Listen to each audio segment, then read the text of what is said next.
नमस्कार दर्शक बंधु मु दीपक आपण मैंने देखुंत भूत रेडियो ए हरर पॉडकास्ट। आज कहानी आरंभ करने आगु जदि आपण मैंने ए पर्यंत आम चैनल को सब्सक्राइब करना तो प्लीज सब्सक्राइब करी पाखरे बेल आइकन को निश्चय ऑन रखंतु। तो चलंतु आउ डेरी नकरी आरंभ करवा आज एपिसोड।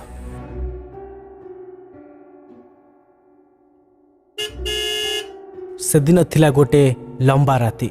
मु बस रो पछ सीट रे विंडो पाखरे एकला बसी थाए। बस रो ड्राइवर गोटे भल म्यूजिक लगाई थाए और चांदनी रातिर चमक झरका बाट दे मो चेहरा ऊपर पड़ुताए। माहौल पूरा शांत थिला। प्राय अधिकांश लोक बस रे सोई पड़िथिले। निद तो मते भी लागुथिला, किंतु परिवार को छाड़ी आसीबार कथा विचलित करते होतिला। प्रथम थर मु देश बाहर को जाउथिली। मते सकाळु सकाळु भुवनेश्वर एयरपोर्ट रे पहुंचबार थिला। घर छाड़ी आसवा बेले मो पुओ मो झियो से मते खुशी रे विदाय देले, किंतु सेमानक आखिरे मु कोठी ना कोठी मु दुख देखि पारुथिली। मो झियो बेसी नुहे मात्र 12-13 वर्षर हेबो। से मते छाड़ी एते सहजरे रही पारिबनी, तार चिंता मते बेसी खाई जाउतला। किंतु कोन करिबा, सेमानक एपरि बंचिबा पई अभ्यास करिबाको पड़िबो। सब बेले तो मु सेमानक पाखरे रही पारिबिनी। एमिति घरर भल मंद कथा मो मुंड को आसुथाए, जाद्वारा मते निद ठीक से लागु न थाए। बस तार फुल स्पीड रे निरला हाईवे उपरे पवन को चिरी आग को माड़ी चलुथिला। 2 घंटा हेब बसटी बस स्टाण्ड रु छाड़ी थाए। 2 घंटार लंबा यात्रा परे गाड़ी जाई गोटे छोटिया गाँ पाख बस स्टॉप रे अटकी गला। कंडक्टर भाई कहिले, समस्ते सुन, जहाँ को बाहर को जिबार अछि से माने जाई पार। एही गाँ क्रॉस कला परे लंबा जंगल पड़िबो, बाटरे आउ बस रही पारिबनी। सेतिबाई जहाँ को भी बाहर कोन करिबार अछि एबे समय अछि करि दियो। कंडक्टर कथा शुणा बस रे बहुत कम यात्री चेईथिले, सेतिपाई केही भी बाहर को गले नहीं। मोर भी बाहर को जिबार इच्छा नथिला। 10 मिनिट सेठारे बस रहिला परे तापरे बस गड़ीबा आरंभ कला। बस तार सेकेंड नंबर गियर पकेइछि त पछरु 3टी यात्री पार्टी करी बस को अटकाइले। तांकु पछ मिरर रे देखि ड्राइवर गाड़ीर ब्रेक को मारिला। से 3 जण यात्री भितरु जणे गोटे वृद्ध लोक थिला और आउ 2 जण 2टी 15-16 वर्षर पुओ और झियो थिले। बस रे तो अनेक लोक चढ़ी आसुथिले। सेमानक भितरु सही 3 जनक यात्री ऊपर मो नजर एथिपाई गला, कारण से 3 जनक व्यवहार बहुत अलग थिला। बस रे चढ़िला बेले सही बुढ़ा लोकटी तार झियर गोटे पटु गोटे कांध को धरिथिला और आर पटु तार पुओ से झियर आउ गोटे कांध को धरिथिला। सेमानकु देखि लागुथिला जेमिति मझिरे तांको झियो ताकु कोनोसी रोग होईछि, जातरे से भल से पाद तळे लगेई पारुनी। से 3 जण बस भितर सीट ओंडाली ओंडाली मोर ठीक पछ सीट रे बसिले। तापरे कंडक्टर बस भितरर लाइट को ऑफ करथिला, जेमिति पैसेंजर को निद न भांगिबो। लाइट जिबा पूर्वरु मु पाखरु से 3 जण को देखुथिली। सेमाने मो पाख देई पछकु गले ओ तापरे सेमाने सेई झियो को मझी सीट रे बसाइले ओ तार 2 कड़रे से बुढ़ा ओ तार पुओ बसिला। झियर चेहरा ओनी द्वारा पूरा कवर होइतिला ओ तार चुट्टी मध्य अडुआ होई तार चेहरा ऊपर पड़ितिला। समस्ते ठीक ठाक बसिला परे बस पुणी गड़ीबा आरंभ कला और धीरे धीरे बस पूरा फुल स्पीड धरी पकाइला। तापरे जंगलर रास्ता आरंभ हो गला। सुनसान कला चिक चिक पिचु रास्ता और ता कड़े लागिथिबा नाली चिन्ह पूरा लाइट रे चमकुथिला। बाहर को चाही चाही मो आखि भारी हेबाकू लागिला। मु भाबिली एबे तो गाड़ी आउ कोठी रहिबो नाही। 2-3 घंटा निदरे सोई पड़े, नहले सकाळु सकाळु यात्रा करिबार असुविधा हेबो। सीट रे पछकू आउ जे होई मु आखि को बंद करिछि तो मते मो पछ सीट्रु बड़ बड़ निश्वास नेबार आवाज सुबागला। से भारी निश्वास मो पछरे बसिथिबा सेई झियोटीर थिला। एमिति निश्वास जणे श्वास रोगी ही नहीं थाए। तार निश्वासरु कें कें शब्द बाहरुतला, जहाँ मो कान को भल लागु नथिला। तापरे मु चेष्टा कली से आवाज को अणदेखा करी नीरव होई सोइबा पाई। तापरे किछि समय पाई मु आखि बुझिछि तो से कंडक्टर बड़ पार्टी सुनी मो निद भांगीगला। से मो पछ सीट रे बसिथिबा बुढ़ा लोक सह कथा होताए। आमे सब प्रथम टिकेट करिकी आसीथिलु। मझिरे जे माने चढ़िले सेमाने टिकेट करि नथिले, सेतिपाई कंडक्टर सेमानकु टिकेटर पैसा मागुतला। कंडक्टर से बुढ़ा लोकटी को तार घर पचारिबारु से एमिति एक जगह ना कहिला जाकु कंडक्टर आगुरु बिल्कुल भी जानि नथिला। कंडक्टर कन्फ्यूजन सह पचारिला, मौजा तमे कौ जगह कथा कहउछ? मु बुझी पारलिनी। ए जंगल मझिरे तो आ कोनोसी स्टॉपेज नाही। तापर से बुढ़ा लोक कहिला, अछि रे बापा अछि, तमे बाहर लोक जानि नथिबो। एही रास्ता कड़े जंगल को माड़िकी गोटे छोटिया गाँ पड़िबो। सेठी मु आउ मो नाती नातुणी उल्हे जिबु। तापरे कंडक्टर पैसा नहीं ता जगह को चलीगला। ମୁଁ ସେତେବେଳେ ଚେଇଁଥାଏ ଓ ପଛରେ ସେ ବୁଢ଼ା କଥା ଶୁଣୁଥାଏ। ତାପରେ ମୁଁ ହଠାତ୍ ମଝିରେ ବସିଥିବା ଝିଅର ହାଲୁକା କଇଁ କଇଁ କାନ୍ଦ ଶୁଣିଲି। ସେ ଧୀର ସ୍ୱରରେ ସକେଇ ହୋଇ କାନ୍ଦୁଥିଲା। ମୋରି ଝିଅ ବୟସର ସେଇ ଝିଅଟି ହେବ। ମୋର ତା ଉପରେ ବହୁତ ଦୟା ଆସିଲା। ମୁଁ ବୁଲିକି ସେ ବୁଢ଼ାକୁ ପଚାରିଲି, ମଉସା, ତମେ ପିଲା ଦୁଇଟି ସାଙ୍ଗରେ ଏତେ ରାତିରେ ସେ ଗାଁକୁ କ'ଣ ପାଇଁ ଯାଉଛ? ମାନେ ଏତେ ଜରୁରୀ କାମ କ'ଣ ଅଛି ସେଠି? ମୋ ପ୍ରଶ୍ନ ଶୁଣି ବୁଢ଼ା ମୁହଁ କିଛି ସମୟ ପାଇଁ ନୀରବ ହୋଇଗଲା। ତାପରେ ସେ ତାର ନାତିକୁ ଚାହିଁଲା। ସେଇ ଦୁଇ ଜଣଙ୍କ ଚେହେରା ଉପରେ ମୋତେ କାହିଁକି କେଜାଣି ଡର ଦେଖାଯାଉଥିଲା। ତାପରେ ସେ ବୁଢ଼ା ଅଟକି ଅଟକି କହିଲା, ଆରେ ବାବୁ, କ'ଣ କହିବି ତୁମକୁ? ମୋ ନାତୁଣୀ ମାଆର ହଠାତ୍ ଦେହ ଖରାପ ହୋଇଗଲା। ତାକୁ ସକାଳୁ ପ୍ରବଳ ଜ୍ୱର। ସେଥିପାଇଁ ମୁଁ ତାକୁ ସେଇ ଗାଁକୁ ନେଇକି ଯାଉଛି। ସେଠି ଗୋଟେ ବୈଦ୍ୟ ମୋର ଚିହ୍ନା ଅଛି। ତାପରେ ମୁଁ କହିଲି, କିନ୍ତୁ ମଉସା, ଏଇ କାମ ଦିନରେ କ'ଣ ପାଇଁ କଲ ନାହିଁ? ଏହା କହି ମୁଁ ସେ ଝିଅ ମୁଣ୍ଡରେ ହାତ ମାରି ଦେଖିଲି। ମୁଁ ତାର ନାତୁଣୀ ମୁଣ୍ଡରେ ହାତ ମାରିବାରୁ ସେ ବୁଢ଼ା ମୋ ଉପରେ ହଠାତ୍ ରାଗିଗଲା ଓ ମୋ ହାତକୁ ଛାଟି ଦେଇ ମୋତେ କହିଲା, ହୋ ବାବୁ, କାହିଁ ତମେ ଆମ କଥାରେ ମୁଣ୍ଡ ପୁରାଉଛ? ଆମକୁ ଆମ ବାଟରେ ଛାଡ଼ିଦିଅ। ଏହା ଶୁଣି ମୁଁ ମୋ ହାତକୁ ଫେରାଇ ଆଣିଲି ଓ ମୋ ସିଟ୍ ଉପରେ ଚୁପଚାପ ବସିଗଲି। ସେ ବୁଢ଼ା ସତ କହୁଥିଲା କି ମିଛ କହୁଥିଲା ମୁଁ ଜାଣିନି, କିନ୍ତୁ ମୁଁ ଯେତେବେଳେ ସେ ଝିଅର ଓନି ଘୋଡ଼ା ମୁଣ୍ଡରେ ହାତ ମାରିଲି ସେତେବେଳେ ତା ମୁଣ୍ଡ ପୁରା କଞ୍ଚା ପାଣି ପରି ଥଣ୍ଡା ଲାଗୁଥିଲା। ମୁଁ ଜାଣିବାରେ ଜ୍ୱର ହେଲେ ତ ମୁଣ୍ଡ ତାପ ଦେବା କଥା। ନିଶ୍ଚୟ କିଛି ଗୋଟେ ଗଡ଼ବଡ଼ ଅଛି। ଏ ବୁଢ଼ା ଲୋକ ଆମକୁ ମିଛ କହୁଛି। ତାର ଇରାଦା ପ୍ରକୃତରେ କ'ଣ? ସେ ଏତେ ରାତିରେ ଦୁଇଟି ଛୁଆଙ୍କୁ ଧରି ଯାଉଛି କୁଆଡ଼େ? ଏହିସବୁ କଥା ମୁଁ ବସି ବସି ମନେ ମନେ ଭାବୁଥାଏ। ତାପରେ ହଠାତ୍ ବସ୍ର ଡ୍ରାଇଭର ଗାଡ଼ିର ସଡନ୍ ବ୍ରେକ୍କୁ ମାରିଲା। ବ୍ରେକ୍ ମାରିବାରୁ ଆମେ ସବୁ ଆଗକୁ ଅଣେଇ ହୋଇ ପଡ଼ିଲୁ, ଯାହାଦ୍ୱାରା ବହୁତ ଯାତ୍ରୀମାନେ ନିଦରୁ ଉଠି ପଡ଼ିଲେ। ସେମାନେ ପାଟି କରି ଡ୍ରାଇଭର ଭାଇକୁ ଗାଳି କରୁଥିଲେ। ସେ ଏମିତି କ'ଣ ପାଇଁ ଗାଡ଼ି ଚଲାଉଛି? ତାପରେ ଗାଡ଼ିର ଇଞ୍ଜିନ୍ ଧକ୍ ଧକ୍ ହୋଇ ଷ୍ଟାର୍ଟ ଛାଡ଼ିଦେଲା। ମୁଁ ୱିଣ୍ଡୋରୁ ମୁଣ୍ଡ କାଢ଼ି ପଛକୁ ଦେଖିଲି। ବସ୍ର ଚକା ତଳେ ଗୋଟେ ଜଙ୍ଗଲୀ ଶିଆଳ ଫସି ଯାଇଥିଲା। ସେହି ଜଙ୍ଗଲୀ ଶିଆଳ ଦରମଲା ଅବସ୍ଥାରେ ଆଘାତ ହୋଇ ହାଇରୋଡ଼ ଉପରେ ମଝିଆ ମଝି ପଡ଼ିଥାଏ ଓ ଏପଟେ ଡ୍ରାଇଭର ବସ୍କୁ ଆଉ ଥରେ ଷ୍ଟାର୍ଟ କରିବାକୁ ଚେଷ୍ଟା କରୁଥାନ୍ତି, କିନ୍ତୁ ବସ୍ ସହଜରେ ଷ୍ଟାର୍ଟ ହେଲା ନାହିଁ। ୟା ଭିତରେ ସମସ୍ତେ ନିଜର ସୁରକ୍ଷା ପାଇଁ ଚିନ୍ତା କରୁଥିବା ବେଳେ ମୋ ପଛରେ ସେହି ରୋଗିଣା ଝିଅଟି ମୁରୁକି ମୁରୁକି ହସୁଥିଲା। ମୋତେ ତା ହସ ଭଲ ଭାବେ ଶୁଭା ଯାଉଥିଲା। କାହିଁକି କେଜାଣି ତାର ହସ ଗୋଟେ ବୟସ୍କ ଲୋକର ହସ ପରି ମୋତେ ଲାଗୁଥିଲା। ମୁଁ ବୁଲିକି ସିଟ୍ର ପଛକୁ ଆଶ୍ଚର୍ଯ୍ୟର ସହ ଅନାଇଲି। ମୋତେ ତାର ଏପରି ବ୍ୟବହାର ପାଗଳି ପରି ଲାଗିଲା। ତାର ଖୋଲା ବାଳ ଚେହେରା ଆଗରେ ଝୁଲୁଥିଲା ଓ ଓନିରେ ତାର ମୁହଁକୁ ସମ୍ପୂର୍ଣ୍ଣ ଭାବେ ଢାଙ୍କି କରି ରଖାଯାଇଥିଲା। ତାକୁ ଏପରି ଦେଖି ମୋତେ ଟିକେ ଟିକେ ଡର ଲାଗିବା ଆରମ୍ଭ ହୋଇଗଲା। ତାପରେ ଭଗବାନଙ୍କ ଦୟାରୁ ଯାହା ହେଉ ଗାଡ଼ିଟି ପୁଣି ଆଉ ଥରେ ଷ୍ଟାର୍ଟ ହୋଇଗଲା। ନହେଲେ ଏ ସୁନସାନ୍ ଜଙ୍ଗଲ ଭିତରେ ଆମେ ଫସି ଯାଇଥାନ୍ତୁ। ଯାହା ବି ହୋଇଗଲା ସେଟା ଗୋଟେ ଦୁର୍ଘଟଣା ଥିଲା। ଏହା ଭାବି ସମସ୍ତେ ପୁଣି ଥରେ ସେମାନଙ୍କ ପୂର୍ବ ଅବସ୍ଥାକୁ ଫେରି ଆସିଲେ। ସମସ୍ତଙ୍କୁ ଲାଗୁଥିଲା କି ଆଉ କିଛି ଅସୁବିଧା ନାହିଁ, କିନ୍ତୁ ଅସୁବିଧା ତ ଏବେ ଜଷ୍ଟ ଆରମ୍ଭ ହୋଇଥିଲା। ସେହି ଶିଆଳର ଟକ୍କରରେ ଗାଡ଼ିର ଭିତର ପଟୁ କ'ଣ ଗୋଟେ ତ୍ରୁଟି ରହିଯାଇଥିଲା, ଯାହାଦ୍ୱାରା ଗାଡ଼ି ଆଉ ବେଶୀ ବାଟ ଗଡ଼ିଲା ନାହିଁ। ମୁଁ ଅଧା ନିଦରେ କିଛି ସମୟ ଶୋଇଛି ତ ବସ୍ର ଇଞ୍ଜିନ୍ ପୁଣି ଥରେ ଧକ୍ ଧକ୍ ହୋଇ ବନ୍ଦ ହୋଇଗଲା। ତାପରେ ପୁଣି ସମସ୍ତ ଯାତ୍ରୀ ପୂର୍ବ ପରି ନିଦରୁ ଉଠି ପଡ଼ିଲେ। ପୁଣି ଥରେ ପୂର୍ବ ପରି ଲୋକମାନେ ଡ୍ରାଇଭର ଉପରେ ଚିଲେଇବାକୁ ଲାଗିଲେ। ସେ ଝିଅ ଆଗ ଭଳି ସେମିତି ପୁଣି ହସିବାକୁ ଲାଗିଲା। ଏସବୁ କାଣ୍ଡରୁ ମୁଁ ପୁରା ଚିଡ଼ି ଯାଇଥିଲି। ତାପରେ ମୁଁ ନିଜେ ଉଠିକରି ଡ୍ରାଇଭର ସିଟ୍କୁ ଗଲି ଆଉ ତାକୁ କହିଲି, କ'ଣ ହେଉଛି ଭାଇ ତମ ଗାଡ଼ିର? ତମ ଗାଡ଼ିର ଦୋଷ ନା ତମେ ମାଲ ମାରି ଗାଡ଼ି ଚଲାଉଛ? ଗାଡ଼ିକୁ ବାରମ୍ବାର ଏମିତି ଝଟକା କ'ଣ ପାଇଁ ଦେଉଛ?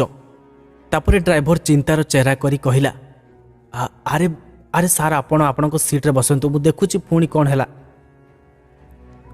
ତାପରେ ମୁଁ କହିଲି, ହଉ ହଉ ଶୀଘ୍ର ସଜାଡ଼ ୟାକୁ, ମୋତେ ସକାଳ ସୁଦ୍ଧା ଏୟାରପୋର୍ଟରେ ପହଞ୍ଚିବାର ଅଛି। ତାପରେ ଆଉ ଜଣେ ଯାତ୍ରୀ ପଛରୁ ଉଠି କହିଲା, ଭାଇ ଜଲ୍ଦି ଗାଡ଼ିକୁ ବାଗା, ଆମକୁ ଏ ଜଙ୍ଗଲ ରାସ୍ତାରୁ ଶୀଘ୍ର ବାହାରକୁ ବାହାରିବାର ଅଛି। ଯାତ୍ରୀମାନଙ୍କର ଅଭିଯୋଗ ଜଣକ ପରେ ଜଣେ ବଢ଼ି ବଢ଼ି ଯାଉଥିଲା। ତଳେ ଡ୍ରାଇଭର ଓ କଣ୍ଡକ୍ଟର ଦୁହେଁ ବସ୍କୁ ଠିକ୍ କରିବାର ପ୍ରବଳ ଚେଷ୍ଟା କରୁଥାନ୍ତି। ପାଖାପାଖି 15ରୁ 20 ମିନିଟ୍ ହୋଇଗଲା। ସୁନସାନ୍ ରାତିର ଅନ୍ଧାରରେ ଆମେ ପ୍ରାୟ 30ରୁ 40 ଜଣ ଯାତ୍ରୀ ଶାନ୍ତ ଜଙ୍ଗଲ ମଝିରେ ଚୁପଚାପ ବସି ବସ୍କୁ ଠିକ୍ ହେବାର ଅପେକ୍ଷା କରୁଥାଉ। ଯାତ୍ରୀମାନଙ୍କ ମଧ୍ୟରେ କେତେକ ଛୋଟ ଛୋଟ ଛୁଆ ଥିଲେ ଓ କେତେକ ବୃଦ୍ଧ ଲୋକ ଥିଲେ। ସେମାନେ ଚତୁଃପାର୍ଶ୍ୱର ଡରାବନା ପରିବେଶକୁ ଦେଖି ଆହୁରି ଭୟଭୀତ ହୋଇଯାଉଥିଲେ। ମୁଁ ରାଗରେ ବସ୍କୁ ବାଡ଼େଇ କହିଲି, ହୋ ଡ୍ରାଇଭର ଭାଇ, ତମ ବସ୍ର ହେଉଛି କ'ଣ? ଆଜି ଠିକ୍ ହେବ ନା ନାହିଁ? ତାପରେ ଡ୍ରାଇଭର ଦୂରରୁ କହିଲା, ଆଜ୍ଞା ସାର୍, ବସ୍ ତ ବାହାରୁ ଠିକ୍ ଠାକ୍ ଦେଖାଯାଉଛି, ଷ୍ଟାର୍ଟ କ'ଣ ପାଇଁ ହେଉନି ମୁଁ ଜାଣିପାରୁନି। कंडक्टर कथा शुणी मो पछरे बसिथिबा सेही झीटी तलुक मुह हाणी हसिबाकू लागिला। मु पछकू चाहिली, पछरे से बुढ़ा आउ से पिलाटी से झील को मझिरे जाबुड़ी धरी थांती। मु बुझीपारु नथाए कि एठी चालुची कौन, पछरे बसिथिबा सेही झीटी किए ओ से ता मुह को घोड़ाई कौन पाई रखिछि। बस रे बसी बसी मते अणनिश्वासी लागिला। तापर जेतेबेले मु बाहर को जीवाकू उठिली, मते कंडक्टर गेट पाखरे अटकाई देला और कहिला, एटा जंगली इलाका, बाहर बुलिबा ए समय आपन पई ठीक हेबनी। केवल मते नुहे, बस रो कंडक्टर गाड़ी ठीक न होला पर्यंत बाहर को काहार को भी छाड़िला नहीं। तापरे कौन हैला मु जानिनी। मो पछ सीट रे बसिथिबा सेही रोगिणा झीटी हठात अजीब व्यवहार करबाकू लागिला। से तार मुंड को तार आग सीट रे पिटबाकू लागिला और गोटे भयानक स्वर रे घुमुरिबाकू लागिला। तापरे से जा कला ताकू देखि आमे बस रु न बाहरी रही पारिलु नाही। से झीटी बांती करी करी बस को पूरा बुड़े देइतिला। समस्ते आश्चर्य होतिले। तार पाटिरु खाली क्षीर परी धड़ा धड़ा तरल पदार्थ बाहर थाए। से पाखापाखि 2-3 बाल्टी बांती बस भितर करथिला। से बसटी थिला एसी बस। आपण माने तो जानिथिबे कि एसी बस रे एसी न चलिले किपरि अवस्था हुए। तार बांतीरु बस रे बसिथिबा समस्त यात्री को नाक फाटिगला। समस्ते शीघ्र बस भितरु बाहर को बाहरिबाकू चेष्टा करथिले। से झीटी सह आसीथिबा बुढ़ा बारंबार आमको कहूताए, बस छाड़ी कुआड़े जाओनी, एटा भल जगह नुहे। ता कथा केही भी सुनिले नाही। से बांतीर गैस रे आम नाक फाटी जाउतला और मुंड भी बुलेबा आरंभ कर देइतिला। ताकू बांती करिबार देखि आउ केते यात्री भी बस भितरे तांकर बांती को अटकाई पारिले नाही। बस रो भितरे अवस्था आउ बसिबा परे नथिला। तापरे समस्ते जनक परे जणे बस रु तळुकू उल्हाइबाकू लागिले। सेमानकू देखि से झीटी भितरे खुशी होउताए। मु सबा पछरे बसितिली, सेतिलागि मु समस्तक शेषरे उल्हाइली। उल्हाइबा आगरु मु से बुढ़ा लोकटी को पचारिली, मौसा सत कुह कौन होइछि? एई झील आउ तमे दुई जण याकू एते जोर रे जाबुड़ी कौन पाई धरज? से मते किछि भी उत्तर देला नाही, किंतु तार भयभीत आखि कहूतला कि से कोनोसी बड़ कथा हमको लुचाउछि। से 3 जण बुढ़ा और पिला को छाड़ीदेले। बाकी आमे समस्ते यात्री बस रु ओह्लाई तळକୁ आसी सारिथिलु। बाहर टिके थंडा लागुथला। जह्न पूरा गोल देखा जाउथाए। रास्तार दुई पाखरे बड़ बड़ गछर डाई रास्ता आड़कू ढली रही थांती। हाईवे पूरा सुनसान देखा जाउथला। दूर दूर पर्यंत रास्ता उपरे आम बस को छाड़ीदेले आउ कौनसी गाड़ी दृश्यमान हेउ नथिला। बस रु ओह्लैला परे समस्ते चारिआडे खेळे होईगले। कंडक्टर बारंबार पार्टी करी कहता कि समस्ते बस रो पाखापाखि रुह, किंतु ता कथा केही भी शुणु नाहांती। बस पाखरे मो फोन रो नेटवर्क ठीक से पाउ नथिला। सेतिपाई मो बस ठारू किछि मीटर दूर को छिड़ा होई घर को फोन लगेबाकू चेष्टा करथाए। किछि समय परे जाई मो फोन टी घर को लागिला। फोन रे मो स्त्री थिला। मु ताकू कहूथाए कि बोधे हुए मु काली सकाळु एयरपोर्ट टाइम रे न पहुंची पारे, कारण जंगल मझिरे आम बस हठात खराब हो गला। से मो पाई चिंतित थिला। से मते कहिला कि जदि किछि असुविधा हुए ताहले मु घर को चली आसीबी। मु एमिति फोन रे कथा होताए तो सेतबेले बस रो झरकार काच भांगिबार आवाज आसिला। तापरे समस्त यात्री चित्कार करबाकू लागिले। तापरे जा हैला आम आखि को विश्वास हैला नाही। मो पछ सीट रे बसिथिबा से झीटी बस रो काच भांगी बस रु डेई जंगल रे हसी हसी जंगल भितर को दौड़ी की चलीगला। ता पछे पछे से बुढ़ा भी ताकू धरिबा पाई चलीगला। से दुई जन को जंगल भितर को जीवाकू अटकाइबा पाई ता पछे पछे बस रो कंडक्टर और ड्राइवर दुहे जंगल भितर को चलीगले। आमे सबू केही बुझी पारु न थाए कि आमे सह होउची कोन। समस्त यात्री से भयानक नजारा को देखि डरिकी थिले। समस्ते परस्पर को गोटे प्रश्न करुथिले, से झीटीर होइची कोन? गोटे छोट झीर एते बड़ कोठू आसिला? से गोटे मोटा काचर झरका को केमिति भांगी पारिबो? तापरे आमे समस्ते बस भितर को गलु। बस भितर से झीर भाई बसिथिला। समस्त यात्री ता सीट चारि कड़े घेरी गले और ताकू धमकाई पचारिबाकू लागिले, प्रकृतरे कथा कोन? ता भौणीर कौन होइछि? सेमिति कौन पाई व्यवहार करुछि? से पिलाटी डरिकी थिला। ता पाठिरु किछि भी वचन बाहरु नथिला। समस्ते ता ऊपर को चिल्लाउ थांती। मु लोकमानकु अटकाई से पिलाटी को भल से पचारिली, पुओ देख कौन होइछि हमकु सत कह, आमे तोर किछि साहाय्य करि परिबु। तापर से पिलाटी डर भयरे हमकु सबु सत कथा कहला। से कहला, जीए एबे जंगल भितर को गला से मो भौणी नुहे। से 3 दिन हला गोटे प्रेतर बसरे अछि। मु आउ मो जेजे 3 दिन ହେବ ସେହି ପ୍ରେତକୁ ତା ଶରୀର ଭିତରୁ ବାହାର କରିବାକୁ ଚେଷ୍ଟା କରୁଛୁ, କିନ୍ତୁ ଆମେ କେହି ସଫଳ ହୋଇପାରିନୁ। ତା ଶରୀର ଭିତରେ ଯେଉଁ ପ୍ରେତ ଅଛି ସେ କୌଣସି ସାଧାରଣ ପ୍ରେତ ନୁହେଁ, ସେ ବହୁତ ଶକ୍ତିଶାଳୀ। ସେଥିପାଇଁ ଆମେ ତାକୁ ଗୋଟିଏ ଗୁଣିଆ ପାଖକୁ ନେଇ ଯାଉଥିଲୁ। ଯଦି ଆମେ ଆଜି ରାତିରେ ତାକୁ ଧରି ଗୁଣିଆ ପାଖକୁ ନ ନେଉ ତାହେଲେ ଆମେ ଆଉ ତାର ଶରୀର ଭିତରୁ ସେହି ଦୁଷ୍ଟ ଆତ୍ମାକୁ କାଢ଼ି ପାରିବୁନୁ। ସେ ପିଲାଟିର କଥା ଶୁଣି କିଛି ଯାତ୍ରୀ କହିଲେ, ହେ, ଏସବୁ ବେକାର କଥା, ଭୂତ ପ୍ରେତ ଏସବୁ କିଛି ବି ନଥାଏ। ମୋତେ ଲାଗୁଛି ତାର ମୁଣ୍ଡ ଖରାପ ହୋଇଯାଇଛି, ସେଟା ପାଗଳିଟା। ତାପରେ ମୁଁ କହିଲି, ନା, ମୋତେ କାହିଁ ଲାଗୁନି ସେ କୌଣସି ମାନସିକ ରୋଗୀ। ମୁଁ ବି ଭୂତ ପ୍ରେତଙ୍କ ଉପରେ ବିଶ୍ୱାସ କରେ ନା, କିନ୍ତୁ ଆଜି ରାତିରେ ଯାହା ସବୁ ଘଟୁଛି ତାହା ସାଧାରଣ କଥା ନୁହେଁ। ତାପରେ ସେ ଯାତ୍ରୀ ଜଣକ କହିଲା, ତମେ କ'ଣ କହିବାକୁ ଚାହୁଁଛ?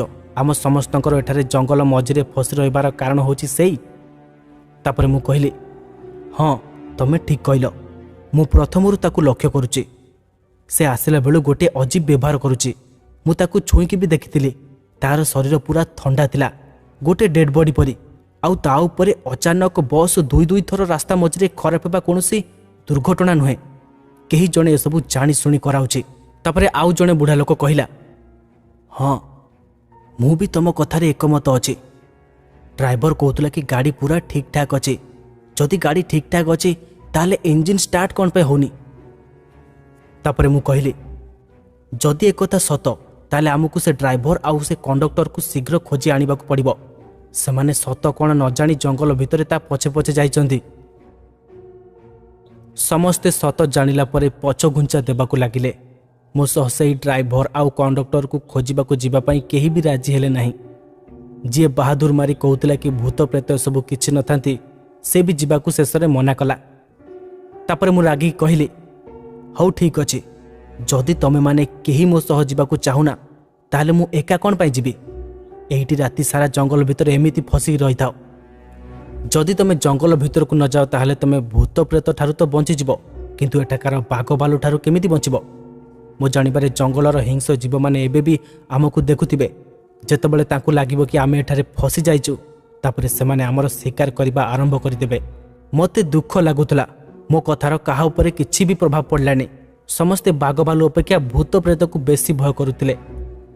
ତଥାପି 2 ଜଣ ଲୋକ ସାହସ କରି ମୋ ସହ ତାଙ୍କୁ ଖୋଜିବାକୁ ଯିବା ପାଇଁ ରାଜି ହୋଇଗଲେ ଓ ବାକି ବଳକା ଯାତ୍ରୀମାନେ ବସ୍ ଭିତରେ ବସି ଅପେକ୍ଷା କଲେ।